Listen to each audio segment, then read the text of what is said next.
Saveri. Karame. Urakoze kwitaba urubanza. Nitabye rwose. Bigiye kukubaza ibibazo bigera muri 5. Nubitsinda urajya mu ijuru. Sawa. Nubitsindwa ari kurajya ikuzimu. Nta kibazo. Ikibazo cya mbere. Kubera iki utakunda kwambara imyenda myiza? None se hari amafaranga wigeze umpa yo kuyigura? Ikibazo cya kabiri. Kubera iki ukunda gusetsa abantu kandi nta menyo meza ufite? Nuko ujya unyema korogati n'uburoso bwo kuborosa. Ikindi kibazo.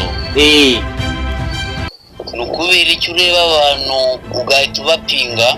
None se mbashime kandi natabakunza ako wajureka kumbaza ibyo bibazo. Ikindi kibazo. Kubera iki udakunda gusenga? Ariko ejo bundi narasenze waba umbeshye. Ushigenda ibyo bibazo byawe ntago byumvikana kikuzimu. Oya njyewe reka tubanze twumvikana. Oya ntago ndi kuburana nawe, manuka kikuzimu, manuka genda. Ntago utsinze se? Ngaho bazi ndagiye nta kibazo.